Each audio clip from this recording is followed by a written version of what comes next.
England हो या India हो, हर जगह इस समय यंगिस्तान की चर्चा हो रही है, यानी कि भारतीय युवा टीम की चर्चा हो रही है जिसने इंग्लैंड में आकर इंग्लैंड के साथ 2-2 से सीरीज बराबर की। कई शानदार प्रदर्शन देखने को ले मिले। वहीं कई तरह के सवाल भी भारतीय रणनीति पर खड़े हुए, भारतीय सिलेक्शन पॉलिसी पे खड़े हुए। और इन सब के बीच में जो अच्छी बात ये रही कि भारतीय टीम डब्ल्यूटीसी के कुछ पॉइंट्स लेकर इंग्लैंड से इंडिया वापस पहुंचा है। और इंडिया में अब गौतम गंभीर का भी इंटरव्यू चल रहे हैं, तमाम प्लेयर्स को एकदम सिर आंखों पे लिया जा रहा है। लेकिन ओवरऑल अगर आप इस सीरीज का रिजल्ट देखेंगे तो शायद भारतीय टीम ये टेस्ट सीरीज जीत भी सकती थी, लेकिन कुछ ऐसी रणनीतियां बनी, कुछ ऐसी खामियां रहीं जिसकी वजह से अंत में एक शानदार प्रदर्शन के दम पर हमने सीरीज तो बराबर कर ली। लेकिन अभी भी कई ऐसे सवाल हैं, कई ऐसे अनसुलझी पहेलियां हैं जिसका जवाब ढूंढना बाकी है। इन सभी मुद्दों पे बातचीत करने के लिए हमारे साथ पूर्व क्रिकेटर और सिलेक्टर सबा करीम इस समय जुड़ रहे हैं हमारे साथ। सबा भाई, बहुत बहुत स्वागत है आपका। और लगातार आपसे बातचीत की कोशिश हम्म। हमारी जारी थी, क्योंकि हर सीरीज के मैच से पहले और मैच के बाद आपसे बात करते थे। अब तो क्योंकि पूरी सीरीज खत्म हो गई, इसका सम अप करना भी बहुत जरूरी है। कैसे आप देखते हैं ओवरऑल इस सीरीज का असेसमेंट, अगर आपको करना हो पांचों टेस्ट मैच का, तो किस तरह से आप करेंगे? राजीव, आपने जिस तरह से असेस किया है ना, बहुत ही जी। सही है ये। क्योंकि जी। देखिए, हम लोगों को खुशी इतनी ज्यादा इस वजह से हो रही है कि 2-1 से हम पिछड़ रहे थे। उसके जी। बाद हम लोगों ने आके ये टेस्ट श्रृंखला को ड्रॉ कर दिया है, वो बहुत ही शानदार रही बात। नहीं तो फिर जो रिजल्ट रहता वो 3-1 का रहता इंग्लैंड के फेवर में। तो ये, जहां तक कि अंतिम टेस्ट मैच के प्रदर्शन की बात हो और जिस तरह से हम लोगों ने वो टेस्ट मैच जीता है, वो कमेंडेबल है। उसके बारे में हम जितनी भी तारीफ करेंगे वो कम होगा। पर यहाँ तक जो हम लोग पहुंचे हैं, अगर हमारा माइंडसेट थोड़ा और अटैकिंग रहता, खिलाड़ियों को चुनने में, 11 को पिक करने में, तो मुझे जहां तक लग रहा है कि ये श्रृंखला हम लोग जीत जीत सकते थे 3-1। जी। क्योंकि कई ऐसा समय आया था इस श्रृंखला में जहां पर हमें टेस्ट मैच जीत लेना चाहिए था। जैसे कि पहला टेस्ट मैच भी हमें जीतना चाहिए था, जी। 370 से ऊपर रन चेज फोर्थ इनिंग्स में, फिफ्थ डे हम लोगों ने बहुत ही आसानी से करवा दिया। और उसके साथ साथ तीसरा टेस्ट मैच जो लॉर्ड्स में हुआ, वहां पर भी वो टेस्ट मैच हमें जीतना चाहिए था। 193 जी। Fourth inning score. जिस तरह से अब टेस्ट मैचेस हो रहे हैं, हर एक टीम फोर्थ इनिंग में 250, 300 बनाने के लिए केपेबल है। और हमारी टीम भी केपेबल थी, तो वहां पर कुछ गलतियां जी। हो गई। ठीक प्रकार से रन चेज हमें करना चाहिए था। अगर ऐसा होता, सोचिए, ये 2 टेस्ट मैचेस अगर हम जीत जीत लेते, तो फिर ये जी। श्रृंखला हम आसानी से जीत सकते थे। मैं मानता हूं कि इसमें कई सारे यंग प्लेयर्स हैं, यंग कैप्टन हैं, पर ओवरऑल जो हमारी गेंदबाजी थी तो वही है जो पिछले 1.5 से 2 साल में हमें नजर आ रही है, उसमें कोई परिवर्तन नहीं हम्म। है। बस 1 या 2 चेंजेस जो हमें देखने को मिले हैं वो सिर्फ बल्लेबाजी में ही थे। तो ओवरऑल मुझे जी। लगता है कि ये सही असेसमेंट होगा ये कहना कि चूंकि हम लोग अंत में ये टेस्ट मैच जीत कर हम लोगों ने श्रृंखला को बराबर कर दिया है। पर ओवरऑल अगर अगर देखा जाए तो हमारी हमारी टीम इतना अच्छा प्रदर्शन कर रही थी जी। कि ये श्रृंखला भी हम जीत सकते थे। अगर आपको नंबर्स देने हो, 10 में से कितने नंबर आप इंग्लैंड को देंगे, कितने आप इंडिया को देंगे और क्यों देंगे? मैं चूंकि मुझे लगा कि इंग्लैंड की जो रिसोर्सेज हैं उनकी गेंदबाजी में, वो हमेशा थोड़ी कमजोर रही। वो कोशिश उन्होंने हम्म। पूरी की, पर जो जो नए प्लेयर्स उन्होंने खिलाए भी हैं पेस बॉलिंग में, वो उतना अच्छा कर नहीं पाए सिवाय बेन स्टोक्स के। और चूंकि लास्ट टेस्ट जी। मैच में बेन स्टोक्स भी अवेलेबल नहीं थे, थोड़ा बहुत आसान हो गया था इंडियन बैटर्स को उनके सामने रन हम्म। बनाना, हालांकि कंडीशन थोड़े कठिन जरूर थे। मैं दूंगा 7 आउट ऑफ 10 इंग्लैंड को, और may be 6 out of 10 India को, राजीव। ओके, तो एक एक पॉइंट जो हम्म। आपने काटा है भारत का, वो काटा क्यों है? नहीं, मैंने काटा इसलिए क्योंकि मुझे लग रहा था कि ये 2 टेस्ट मैचेस हमें जीत लेने चाहिए थे। कई अच्छा। बार ऐसा ओके। लगा मुझे कि जो क्रिटिकल मोमेंट्स हैं, देखिए, अंत वाला जो एक ही मोमेंट रहा पूरे सारे के सारे टेस्ट श्रृंखला में जो हम लोगों ने अपने नाम किया, वो था लास्ट डे, ये लास्ट टेस्ट मैच हम्म। में। 4 विकेट आपको चाहिए थे, 35 मिनट चाहिए थे, वहां पर जी जान से हम लोगों ने मेहनत की। और ये एक ऐसा हम्म। पल था, एक ऐसा मोमेंट था जो भारत ने सीज कर लिया। उसके पहले मेरे जी। ख्याल में श्रृंखला में 4 या 5 ऐसे और मोमेंट्स आए थे जिसको हम लोगों ने गंवा दिया। और वो सेशन को ठीक तरह से फिनिश करना, सेशन हम जीते हम्म। जरूर, पर कई बार हम लोगों ने सेशन के अंत में विकेट्स गंवा दिए। तो हम लोगों ने हम्म। कई सारे वो जो विनिंग मोमेंट्स जो थे, जो विनिंग इनिशिएटिव जो था, वो हम लोगों ने गंवा दिया, राजीव। इसीलिए मैंने कुछ नंबर काटे हैं। पर ओवरऑल देखा सर। जाए तो मुझे लगता है कि ये शुभमन गिल की जो टीम है, इनको खुशी इस बात की हो रही होगी कि ये एक एक एक यंग ब्रिगेड की, सो कॉल्ड यंग ब्रिगेड की शुरुआत है। जी हालांकि इस टीम में यंग बहुत कम खिलाड़ी हैं, सिर्फ आपने एक ही खिलाड़ी को रिप्लेस किया। विराट कोहली तो ऐसे भी नहीं खेल रहे थे। जी। रोहित शर्मा की जगह पर आपने एक युवक, एक रोहित शर्मा की जगह पर आप करुण नायर को खिला रहे हैं, जो कि वो भी, उनकी भी उम्र 34-35 हम्म की है। तो साई सुदर्शन को देखा जाए तो वही एकमात्र ऐसे प्लेयर है जो, जिनको हम लोग कह सकते हैं कि बहुत ही यंग यंग बैटर है। उसके अलावा जो टीम हम्म। कॉम्पोजिशन है उसमें ज्यादा चेंज हमें देखने को मिला नहीं, Rajiv. Shubman Gill as a batsman 700 से ज्यादा रन बनाते हैं सभा भाई, और हम्म हम्म मोहम्मद सिराज की बात करें तो वो सबसे ज्यादा विकेटें लेते हैं, यानी डोमिनेंस तो था इंडिया का, ये तो मानना पड़ेगा। ट्रू। लेकिन सेशंस की बात करें, यहाँ कहते हैं ना क्रंच मोमेंट्स की बात करें, वहां इंग्लैंड बाजी मार ले गया बिकॉज ऑफ बेन स्टोक्स, क्योंकि बेन स्टोक्स ने जी। वो रन आउट किए, बेन स्टोक्स ने वो स्पेल्स डाले। कैसे आप ओवरऑल सीरीज जो पांच के पांचों दिन तक खेली गई, इसमें विकेट का आप हम्म देख रहे हैं, विकेट मरी हुई विकेटें थी, डेड विकेट थी, या क्वालिटी ऑफ क्रिकेट इंप्रूव हुई, कैसे आप इसको एसेस करते हैं? अ, राजीव, एक तो बात है कि इस तरह की श्रृंखला टेस्ट मैचेस हम लोग बहुत कम बार हमें देखने को मिलती है, जहां पर हम्म सभी टेस्ट मैचेस फिफ्थ डे गए हैं। अब हम लोग यहाँ पे बात कर रहे हैं ना कि पहले चार जो टेस्ट मैचेस हुए वहां पर विकेट थोड़ी बहुत सपाट थी, पर अंतिम टेस्ट हम्म। मैच में क्या हुआ? अंतिम टेस्ट मैच में विकेट सपाट थी नहीं। उसके जी। बावजूद मैच फिफ्थ डे तो गया। ये दिखला रहा है कि हम्म। दोनों टीमों ने जी जान लगा दिया था। जी। इतना इंटेंट के साथ, इतनी ऊर्जा के साथ बहुत कम टेस्ट मैचेस खेले गए हैं, जहां पर हर सेशन हम्म। में कुछ ना कुछ हमें नजर आ रहा था। सिर्फ एक test match, second test match, जहां पर भारत ने पूरी तरह से डोमिनेट किया, और कोई भी टेस्ट हम्म। मैच ऐसा हुआ नहीं जहां पर ऐसा लग रहा हो कि एक टीम डोमिनेट कर रही हो, ये टेस्ट मैच आसानी से वो अंत में जीत जाएंगे। ऐसा जी। किसी भी और चार टेस्ट मैच में हमें देखने को मिला नहीं। तो मुझे लगता है कि ये सबसे बड़ी बात रही है इस टेस्ट मैच की, और इसीलिए पूरी की पूरी श्रृंखला जो है उसमें रोमांच हर सेशन में हमें नजर आया। क्योंकि हम्म। जो जिस इंटेंसिटी के साथ दोनों टीम के खिलाड़ियों ने अपना प्रदर्शन दिखाया है, वो देखकर बहुत ही मजा आया। और ये दर्शाता है कि दोनों टीम जो हैं वो कितना ज्यादा महत्व दे रहे हैं इस समय टेस्ट क्रिकेट हम्म। को। तो मेरी आशा यही है कि इसी दृष्टिकोण से आगे भी टेस्ट मैचेस होने चाहिए। अब हम लोगों ने कहा ना कि ये अंतिम टेस्ट मैच में वो जो ली फोर्टिस जो क्यूरेटर है उससे लड़ाई होगी, ये पता नहीं किस तरह का विकेट देगा, तो हम्म। उसको भी दाद देनी होगी ना कि अंत में उसने ऐसा नहीं, विकेट आज बनाया। मैं इस पे ही आ रहा था सब भाई, आज मैं न्यूज़पेपर्स पढ़ हम्म रहा था, कल और आज हम्म पढ़े दोनों हम्म न्यूज़पेपर्स। हम्म ली फोर्टिस को तो यहाँ हीरो बना दिया गया है, कि एक ऐसा विकेट जहाँ हाँ पे पांचों दिन बॉल स्विंग कर रहा था, एक ऐसा विकेट जहाँ पे हाँ ऑन द हाँ राइज आप शॉट्स खेल सकते जी हैं। तो जी यहाँ पर गौतम गंभीर शायद कहीं ना कहीं बैकफुट पर भी चले गए, बिकॉज सौरभ ने भी कहा कि सौरभ गांगुली से पूछा गया सवाल, तो उन्होंने कहा यार बीइंग अ कैप्टन इस तरह होता रहता है, आप लड़ने थोड़ी चले जाएंगे किसी से। तो हाँ हाँ उस बात को लेके भी यहाँ इंग्लिश, आपको तो पता ही है कैसे यहाँ पे जो इंग्लैंड के पत्रकार हाँ या इंग्लैंड के जो हम्म क्रिकेटर्स हैं किस तरह हम्म से हम्म हम्म आपको फिर टारगेट करना शुरू करते हैं। ली फोर्टिस हम्म को यहाँ हीरो बना दिया गया है इंग्लैंड में। चलिए, हीरो की जरूरत नहीं थी, पर जिस तरह से विकेट उन्होंने बनाया है ये लास्ट टेस्ट मैच में, उसकी सराहना तो करनी होगी। इस विकेट जी। में स्पाइस था, फिफ्थ डे भी इस विकेट में बहुत ज्यादा जान थी। अब सोचिए कि मोहम्मद सिराज 82 ओवर की गेंद को वो मूव करा रहे हैं, इससे बड़ी बात और क्या हो हम्म। सकती है? उसके ऊपर से जो ओवरकास्ट कंडीशंस हैं, उसके ऊपर भी ध्यान हम्म। देना होता है क्यूरेटर को। अगर आप ज्यादा पानी छोड़ देंगे, ज्यादा घास दे देंगे, घास छोड़ देंगे, तो हो सकता है कि ये टेस्ट मैच 3 या 3.5 दिन में ही खत्म हो जाता। तो वो सही हम्म। बैलेंस मेंटेन करना बहुत मुश्किल रहता है इंग्लैंड में।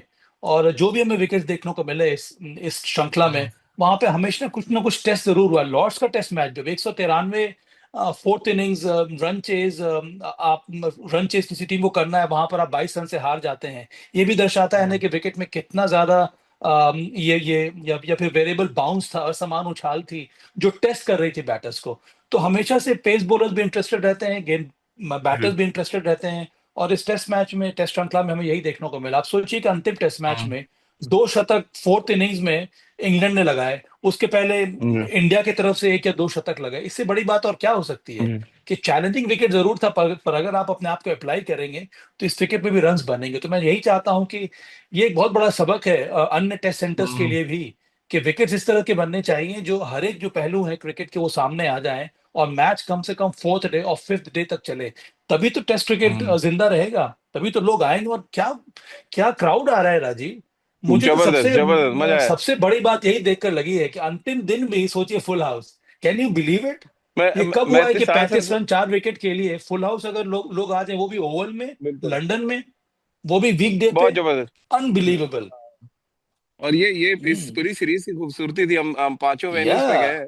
और सोचिए। शायद में भी हम लोग सोच रहे थे कि बिना विराट, बिना रोहित, बिना शमी, बिना हाँ अश्विन के हाँ भीड़ नहीं हाँ आएगी, बट हाँ एक्चुअली हाँ। वो कहते हैं ना, making star making in process देखने लोग आए थे कि इंडियन टीम के वो जो अपकमिंग यंगस्टर्स हैं वो क्या कुछ करते हैं। शायद नहीं ये भी नहीं एक राजीव, सबसे रीजन था। बड़ी बात है कि लोग वहां पे टेस्ट क्रिकेट देखने आते हैं। वहां पे आप जी कोई भी जी मैच जी। करवा दीजिए ना, न्यूट्रल टीम का भी। इसके पहले साउथ अफ्रीका और ऑस्ट्रेलिया की का वो WTC फाइनल हुआ, वहां पर कितने सारे लोग आए हाँ मैदान में मैच देखने बिल्कुल। के लिए। कि क्वालिटी क्रिकेट होगा, अगर उनको लगेगा कि ये जो दोनों टीमें हैं ये जम के खेल रही हैं, उनको भी टेस्ट हम्म। क्रिकेट का महत्व है, तो लोग आएंगे देखने के लिए। जी। हम्म एक सवाल गौतम गंभीर और ब्रैंडन मैककुलम को लेके भी होता है सब भाई। और क्या हम्म ब्रैंडन मैककुलम की बेसबॉल को फेल करने में भारतीय टीम यहाँ कामयाब रही, या गौतम गंभीर को ऑक्सीजन मिल गया एज ए हेड कोच, और वो थोड़ी देर के लिए कहते हैं ना आईसीयू से जनरल वार्ड में शिफ्ट हो गए इस 2-2 की बराबरी के बाद। देखिए राजीव, मुझे लगता है कि बेसबॉल तो इस जो हम लोगों ने जो जो जो कॉइन किया है फ्रेज को, इसका कोई मायने है जी। नहीं इस श्रृंखला में। क्योंकि बहुत पहले ही हम लोगों को लगने लगा था कि इस श्रृंखला में जो जो जो रणनीति रहेगी, जो शैली रहेगी इंग्लिश बैटर्स की, उसमें बहुत ज्यादा संयम भी रहेगा, बहुत ज्यादा धैर्य भी हम्म रहेगा, बहुत ज्यादा बैलेंस रहेगा एग्रेशन और डिफेंस का। और ये हमें देखने को मिला है। इसका सबसे बड़ा हम्म उदाहरण है जिस तरह से हैरी ब्रूक ने बैटिंग की और जिस तरह से जो हम्म रूट ने बैटिंग की। ये चॉक एंड चीज वाला डिफरेंस है। तो अप्रोच यही हम्म था इंग्लिश इंग्लिश टीम का, कि हमें इस तरह से खेलना है कि हम एंटरटेन भी करें, पर उसके साथ साथ हम जीवित भी रहें हर एक टेस्ट मैच में। और जी। वो तभी पॉसिबल है अगर आप कॉमन सेंस क्रिकेट खेलेंगे, कॉमन सेंस बल्लेबाजी करेंगे। और ये हमें इस बार देखने को मिला। तो वो रही इंग्लिश इंग्लिश टीम की अप्रोच। उनका हम्म मकसद मैदान में उतरने का यही है, अगर आप बैटर हैं, कि आपको रन बनाते रहना होगा। अगर आप आंकड़े को पर नजर दौड़ाएंगे राजीव, तो आपको नजर आएगा कि ज्यादा सिंगल जो है वो इंग्लिश टीम ने लिया है। कम से कम बिल्कुल। मेडन ओवर्स इंग्लिश टीम ने खेले हैं। क्योंकि हाँ उनकी कोशिश यही है कि मैच जो जो जो रन है ना, वो चलते रहना चाहिए, गेम चलता रहना जी। चाहिए। और मेरा मेरा ये मानना है कि वो अंतिम दिन वो मैच इस वजह से हारे क्योंकि दो खिलाड़ी ने उनको निराश कर दिया, जेकब बेथेल और जेमी स्मिथ। हम्म जेकब बेथेल ने 31 गेंदों का सामना किया, सिर्फ 5 रन बनाए। और जेमी जी। स्मिथ ने भी वही किया। ये दोनों अदरवाइज आक्रामक बल्लेबाज हैं। पर हमारे गेंदबाजों ने इतनी अच्छी बॉलिंग की कि बॉल मूव कर रहा है, कि वहां पर मजबूर कर दिया इन दोनों बैटर्स को डिफेंस करने के लिए, और वहां से जो गेम है वो पलट गया।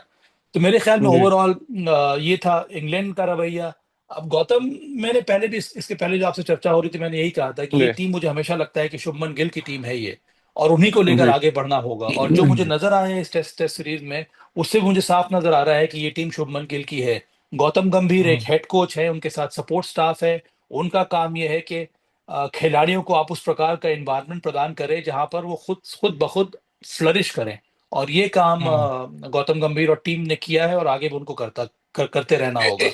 क्या सभा भाई, आप इस बात का समर्थन करेंगे कि तीन फॉर्मेट, तीन कैप्टन की बात तो बहुत होती है, तीन फॉर्मेट तीन कोच भी होने चाहिए? आपको लगता है ये ऐसा?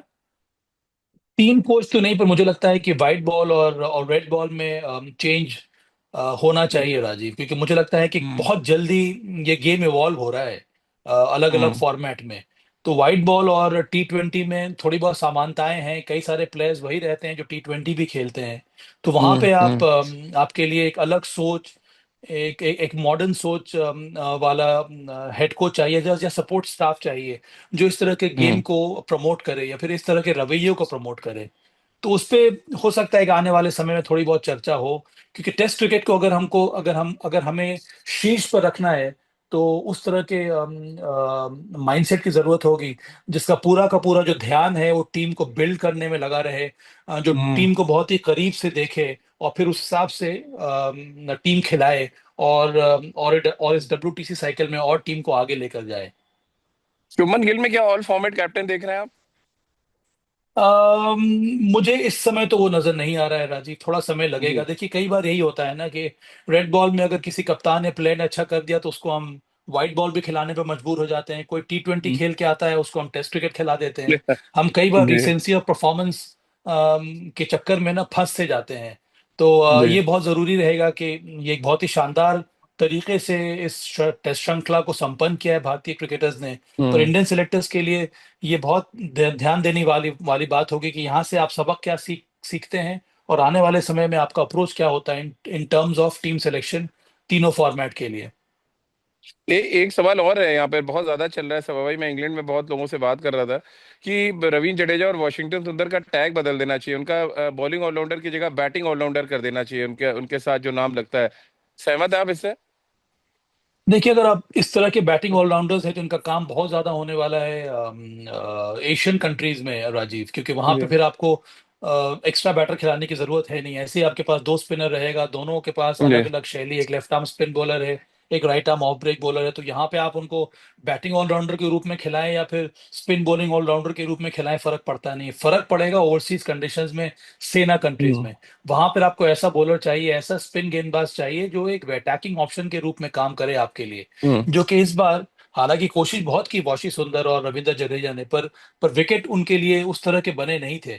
अगर आप दूसरी टीम को भी हम्म। देखेंगे तो लैम डॉसन ने इतनी लंबी गेंदबाजी की पिछले टेस्ट मैच में, उनको केवल एक विकेट मिला। उसके पहले शोएब जी। बशीर ने भी बहुत मेहनत की, उनको भी ज्यादा विकेट मिला नहीं है। तो रविंद्र जडेजा और वॉशी सुंदर को तो कम कम से कम कुछ ना कुछ विकेट मिले हैं। पर मुझे अभी भी हम्म। लगता है हम्म। कि वो एक एरिया है जिस पर ध्यान देने की जरूरत है, कि जो आप सेना कंट्रीज में खेल रहे हैं वहां पर एक हम्म। अटैकिंग स्पिनर की आपको जरूरत होगी, जो पहले दिन भी अपने स्पिन बॉलिंग से आपको विकेट लेकर दे ऑन अ कंसिस्टेंट बेसिस। आखिरी दो सवाल सब है भाई। एक तो बिना जसप्रीत बुमराह, बिना ऋषभ पंत के हमने आखिरी टेस्ट मैच जीता। ये किस तरह का सिग्नल आप देख रहे हैं? क्योंकि दो बड़े मैच विनर्स इस इंडियन टेस्ट स्क्वाड की अगर बात करें वो नहीं थे। और ओवरऑल क्या आपको लगता है over dependency of Jasprit Bumrah कभी कभी नुकसान पहुंचाती है भारत को? क्योंकि जब जब वो दो टेस्ट मैच खेले दोनों हम हार गए, और जब वो नहीं खेले तो हम दोनों टेस्ट मैच जीत गए। तो ओवर डिपेंडेंसी, भारतीय बाकी के गेंदबाज थोड़े रिलैक्स हो जाते हैं, क्या लगा क्या आपको? ऐसा होना नहीं चाहिए राजीव। जी। जसप्रीत बुमराह के रहने से एक बहुत बड़ा बोनस है इंडियन टीम को। उससे तो और जो हम्म। आपके पास बॉलर्स हैं उनके गेंदबाजी में और निखार आना चाहिए, ना कि हम्म। गिरावट आनी चाहिए। और अंत में अगर हम ये कहने लगे कि चूंकि जसप्रीत बुमराह खेल रहे थे वहां पर हम दो टेस्ट मैचेस हार गए, तो फिर अपनी और जो हमने गलतियां की हैं उस टेस्ट मैच में उसको हम नजरअंदाज कर देंगे। तो नजरअंदाज कर दे प्रैक्टिकल रहे, जी अप्रोच जी। के साथ हमें देखने की जरूरत है कि वो टेस्ट मैच हारे क्यों हम। क्या हम जसप्रीत बुमराह की हम्म। गेंदबाजी की वजह से हारे? मुझे नहीं लगता है कि हम उनकी गेंदबाजी की वजह से हारे हैं। तो हम्म। इन सब बातों पर ध्यान देने की जरूरत है। मुझे तो अभी भी लगता है कि भारत को जसप्रीत बुमराह की आवश्यकता है। और वो एक ऐसे प्लेयर है जिन्होंने बहुत ही कैंडिडली श्रृंखला होने के शुरू होने हम्म। के पहले ही उन्होंने ये कह दिया था कि वो तीन टेस्ट मैचेस से ज्यादा नहीं खेल सकते हैं। और ये उनकी हम्म। निजी राय नहीं थी, ये राय थी टीम मैनेजमेंट की, ये राय थी टीम के सपोर्ट स्टाफ की, जिन्होंने उनके फिटनेस लेवल को एसेस किया है। और उनका भी ये कहना हम्म। है कि ये तीन टेस्ट मैचेस में तीन टेस्ट मैचेस से ज्यादा नहीं खेल सकते हैं एक पांच टेस्ट हम्म। सीरीज में, पांच टेस्ट मैच वाली श्रृंखला में। तो ये तो बात हमारे सामने है। अब अच्छी बात ये रही कि अंतिम टेस्ट मैच हम बिना ऋषभ पंत और बिना जसप्रीत बुमराह के जीत पाए हैं। ये दर्शाता है कि हमारी बेंच स्ट्रेंथ बहुत मजबूत है। और ये बहुत ही हम्म। अच्छे संकेत हैं भारतीय टीम के लिए कि अब खिलाड़ी कोई भी इंजर्ड हो जाए, कोई भी अवेलेबल ना हो। अब रोहित शर्मा विराट कोहली के बिना भी तो हम ये टेस्ट श्रृंखला हम्म। हमने बराबरी की है ना। तो खिलाड़ी तो आते जाते रहेंगे, जितना खिलाड़ी वो बड़ा क्यों ना हम्म। हो जाए। पर ये गेम चलता रहेगा, इस तरह के प्लेयर्स आपको आते रहेंगे। और हर जो नया खिलाड़ी है वो अपने कुछ दिन के बाद एक स्टार बनकर उभरता है। और इस टीम के साथ भी जी। यही होगा। तो आज ऋषभ पंत है, कल ऋषभ पंत नहीं है। आज जसप्रीत बुमराह है, कल जसप्रीत बुमराह नहीं है। आज शुभमन गिल है, कल शुभमन गिल नहीं है। रोहित शर्मा है, नहीं है। भारतीय टीम ये जो रफ्तार है ना, वो जो घोड़ा जो है वो हमेशा चलता रहेगा, क्योंकि कई सारे जी। बहुत सारे यंगस्टर्स हैं, टैलेंटेड खिलाड़ी जो अभी अभी भी इंतजार कर रहे हैं। और इनके बारे में हम लोगों ने बात जी। भी की है, जिनको मौका नहीं मिला है। अगर उनको भी मौका जी। मिलता तो वो भी अच्छा करते। तो ये जो जी। कंपटीशन है ना, इस वजह से जिन जिन जिन खिलाड़ी को मौका मिलता है वो कोशिश करते हैं परफॉर्म करने के लिए। जी। फिर सभा भाई, चार स्टैंड आउट परफॉर्मेंस की बात करें इस सीरीज में, तो कौन सी लग रही है आपको? अगर मैं कहूँ, आपको ऑप्शन दे दूं अगर कि ऋषभ पंत के दोनों पारियों में शतक, या शुभमन गिल का दोहरा शतक, आकाशदीप का स्पेल, या मोहम्मद सिराज का, अगर आपको इसको चार नंबर तीन दो नंबर एक एक। मोहम्मद सिराज राजीव। नंबर एक ओके, मोहम्मद सिराज। सिराज। अगर जी। मोहम्मद सिराज इस टीम में नहीं होते तो फिर ऑन बेसिस ऑफ परफॉर्मेंस ये टेस्ट जी। सीरीज हम बराबरी नहीं कर सकते थे। ओके। नंबर दो पे मैं कहूंगा शुभमन गिल का रन दोहरा बनाना, शतक। शानदार प्रदर्शन जी। करना, कप्तानी करना। नंबर तीन ऋषभ पंत। जी। वो एक मैच विनिंग प्लेयर है, और उसने फिर से दिखला दिया कि सभी टीम उनसे थोड़ा बहुत खौफ खाती है। जी। नंबर 4 पे रविंद्र जडेजा। मैं जडेजा का नाम लूंगा ओवरऑल सीरीज में ओके। परफॉर्मेंस। अगर जडेजा नहीं होते, ओके। वो 500 साढ़े 500 रन नंबर 6 पर आकर नहीं बनाते, तो फिर हम इस हम्म। श्रृंखला हार जाते। तो उनकी बल्लेबाजी की वजह से हमने श्रृंखला को बराबरी पर लाके खड़ा किया है। तो मेरे ख्याल में ये 4 परफॉर्मेंस, उसके अलावा भी हैं। अब ये टीम स्पोर्ट है ना। जी। केएल राहुल का रन बनाना, जी। आकाशदीप का कंट्रीब्यूशन, ये सारी चीजें मायने रखती हैं। वॉशिंगटन सुंदर का 100 बनाना, और लास्ट टेस्ट मैच में आके वो तेज गति से रन बनाना नंबर 11 के साथ, ये सभी परफॉर्मेंस का मायने रखता है। पर मेरे ख्याल में ये जो चार हम्म। पांच परफॉर्मेंस का जो मैंने नाम लिया है, इसका मेरे जी। ख्याल में महत्व बहुत ज्यादा रहेगा। सब भाई, आखिरी सवाल, डब्ल्यूटीसी के लिहाज से ये टेस्ट मैच ड्रॉ करना कितना इंपॉर्टेंट आप देख रहे हैं? क्योंकि अब हम 2026 में बाहर जाएंगे, ज्यादातर सीरीज हम हम्म। सब कॉन्टिनेंट में खेल रहे हैं। कितना इंपॉर्टेंट था ये ड्रॉ करना, और यहाँ से कितना फायदा मिलता है अब? क्योंकि न्यूजीलैंड जाएंगे अब हम 2026 में, उसके अलावा हम हम्म। बाहर सीरीज खेल नहीं रहे। हाँ, माने तो है, पर मुझे ये भी लगता है जी। कि अब तो हमें अपने होम होम ग्राउंड का जो ट्रैक रिकॉर्ड है उस पर भी मेहनत करने की जरूरत है, राजीव। जो डर हमने डर हालत लगता है बनाई थी उसमें अपने भी। न्यूजीलैंड के खिलाफ। जी। हाँ, तो फिर उस पर भी ध्यान देने की जरूरत है। अब हर एक टीम जो है वो कंडीशन के हिसाब से तैयारी करके जाती है, जो कि भारत ने भी जी। किया इस बार जब हम इंग्लैंड गए। तो उसी प्रकार से जो भी टीम इंडिया आएगी, हाँ, एक एडवांटेज जरूर होगा इंडिया के पास, पर उस एडवांटेज पर काम करने की जरूरत होगी। उस एडवांटेज को अपने हम्म। तरफ, अपने फेवर में लाने की जरूरत पड़ेगी भारतीय टीम को। तो ये अच्छी बात रही कि जी। ये ओवरसीज जो श्रृंखला थी वहां पर हमने बराबरी कर ली है। हमने बहुत ही वैल्यूबल अंक जोड़े हैं। जी। और हम लोगों ने अंक जो हैं वो लूज आउट किया नहीं है, बहुत बड़ी बात है। पर यहाँ से हाँ, और भी तीसरे आगे नंबर पे आ मेहनत गए अब करने हम। की जरूरत जी। होगी। अब तीसरे नंबर पर आ गए हैं। होम सीरीज में अगर हम जी। अच्छा करेंगे तो फट से हम नंबर 1 पे पहुंच जाएंगे। तो अब ध्यान जी। इंडिया का होम सीरीज के ऊपर होने चाहिए। मुझे लगता है कि पहले वेस्ट इंडीज के खिलाफ मैचेस हैं, वो तो मुझे लगता है जी। कि हमें आसानी से जीत लेना चाहिए। और उसके बाद दक्षिण अफ्रीका को जो मैचेस होंगे, वो मुझे लगता है कि फिर से इंडिया को चैलेंज करेंगे होम सीरीज में भी। जी। चलिए सभा भाई, बहुत बहुत शुक्रिया आपका तमाम एनालिसिस के लिए, और इस पूरी सीरीज का जिस बेबाक तरीके से आपने एनालिसिस किया, और जिस तरह से आपने कहा कि बहुत ज्यादा खुश होने की जरूरत नहीं है, क्योंकि अभी भी कई ऐसे पॉइंट्स है जिसपे काम करने की जरूरत है, और खासतौर से जब आप अपनी होम सीरीज खेलेंगे तो यहाँ पर आपको देखना पड़ेगा कि आपके बड़े मैच विनर्स बॉलर कौन से हैं। क्योंकि यहाँ पे बैटिंग भी आपकी फेल हुई है पिछली बार, बॉलिंग तो फेल हुई थी, जिसकी वजह से हम, न्यूजीलैंड ने हमारे अगेंस्ट क्लीन स्वीप किया, फिर ऑस्ट्रेलिया से हम सीरीज हार गए, और अब किसी तरह से हम इंग्लैंड के खिलाफ अपना, कहते हैं ना, नाक बचाने में तो कामयाब रहे, लेकिन हाँ, काफी कुछ हासिल जरूर किया है हमने इस सीरीज से। और ये जो सफलता मिली, इसको कैसे आगे कंटिन्यू करें, ये भी एक बड़ा चैलेंज होगा शुभमन गिल के लिए। बहुत बहुत शुक्रिया सभा भाई आपका हमसे बातचीत थैंक करने के यू। लिए। Thank you Rajiv. Thank you.